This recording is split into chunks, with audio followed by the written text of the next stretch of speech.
వాళ్ళు డ్రోన్స్ ద్వారా కూడా డ్రగ్స్ వేయటం ఇటు అవన్నీ చేస్తున్నారు, అన్ని రకాలుగా చేస్తున్నారు. ముఖ్యంగా మనం గమనించాల్సింది ఏంటంటే భరత్ గారు, national counter terrorism centre 2008 Mumbai 26/11 attacks తర్వాత పెట్టాలని అనుకున్నారండి. రాజకీయంగా అందరూ ఒక తాటి మీదకి రాలేకపోయారు. బీజేపీ చెప్తే కాంగ్రెస్ నో అంటాం, కాంగ్రెస్ చెప్తే కమ్యూనిస్ట్ నో అంటాం, కమ్యూనిస్టులు చెప్తే ఇంకోళ్ళు నో అంటాం. దాని మూలన ఏమైంది, ఆ పొలిటికల్ విల్ సాధించలేకపోవటం వలన ఇంతవరకు నేషనల్ కౌంటర్ టెర్రరిజం సెంటర్ రాలేకపోయింది. నేషనల్ కౌంటర్ టెర్రరిజం సెంటర్ పెట్టమని కావాలని 2010లోనే నేను చిదంబరం గారికి రాసిన ఈమెయిల్ మీకు చూపించమంటే ఇప్పుడు కూడా చూపిస్తాను సార్.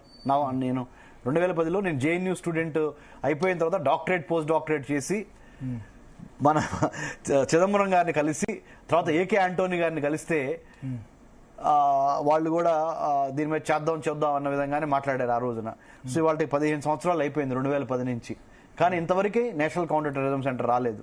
సో దయచేసి మనం ఇప్పుడు గమనించాల్సింది ఏంటంటే స్టూడెంట్స్ కూడా, యువత కూడా దేశ భద్రత మీద, దేశ రక్షణ మీద మనసు పెట్టాలి. బీటెక్, ఎంటెక్, ఎంకామ్, బీకామ్ ఎవరైనా కానీ జాతీయ రక్షణ, జాతీయ భద్రత. ఇజ్రాయెల్లో నిర్బంధ కంపల్సరీ మిలిటరీ ట్రైనింగ్ ఉంది. యూకేలో కూడా ఉంది కదా, ఇజ్రాయెల్లో ఉంది, సౌత్ కొరియాలో ఉంది సార్, సౌత్ కొరియాలో ఉంది, బ్రిటన్ లో కూడా ఉంది కదా. బ్రిటన్ లో మ్యాండేటరీ ఏం కాదు, కానీ సౌత్ కొరియాలో మ్యాండేటరీ, ఇజ్రాయెల్లో మ్యాండేటరీ. అలాంటిదే భారతదేశంలో కూడా అగ్నివీర్ని స్టార్ట్ చేసింది ఇప్పుడు కరెంట్ గవర్నమెంట్ ఎన్డీఏ.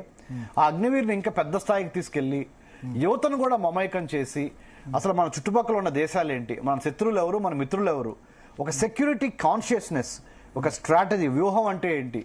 భారతదేశాన్ని మొదటి స్వతంత్ర ఉద్యమంలో బ్రిటిష్ వాళ్ళ నుంచి మన స్వతంత్రం తెచ్చుకొని, అదైతే ఇప్పుడు రెండవ స్వతంత్ర సంగ్రామం ఎవరితోనో తెలుసా సార్ భరత్ గారు? బిగ్ పిక్చర్ చూడండి, ఓన్లీ పాకిస్తాన్ చూడొద్దు, మోసపోతాం.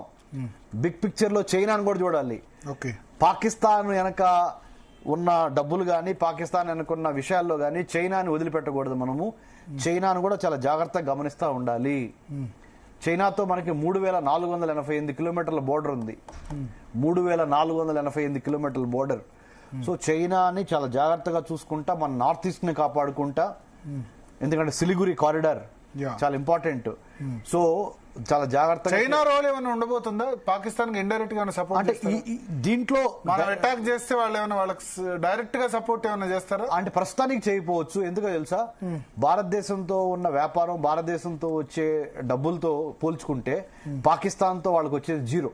ఓకే, వాళ్ళు only China Pakistan economic corridor, ఒక ఆర్థిక నడవ కోసం మాత్రమే పాకిస్తాన్ తో చెలిమి చేస్తున్నారే గానీ పాకిస్తాన్ మీద వాళ్ళకి అంటే మన శత్రు మిత్రుడు అన్నట్టుగా అంతే మన భారతదేశాన్ని ఇబ్బంది పెడతానికి అన్నట్టే గానీ పాకిస్తాన్ నుంచి వాళ్ళకి వచ్చేది బూడిదే, ఏమి రాదు, అది తెలుసు వాళ్ళకి. కానీ ఎందుకు చేస్తున్నారు అంటే మీరు అన్నట్టుగా మన శత్రువు వాళ్ళకి మిత్రుడు అవుతారు కాబట్టి అట్లా చేస్తున్నారే గానీ. సో వాళ్ళ బెల్ట్ అండ్ రోడ్ ఇనిషియేటివ్ ద్వారా 70 దేశాలతో సంతకం పెట్టించారు చైనా వాళ్ళు. సో పాకిస్తాన్ యాంగిల్ కి వెనకున్నది ఎవరు అంటే చైనాను కూడా ఆ బిగ్ పిక్చర్ లో మనం చూడాల్సిన అవసరం ఉంది. చాలా ఇంపార్టెంట్ అది. బిగ్ పిక్చర్ ని ఎప్పుడు మనం మిస్ కాకూడదు.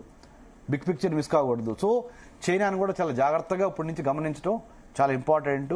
మన బోర్డర్ సెక్యూరిటీ, ముఖ్యంగా మన ఆర్మ్డ్ ఫోర్సెస్ తో పాటు యువతను కూడా. Indus water treaty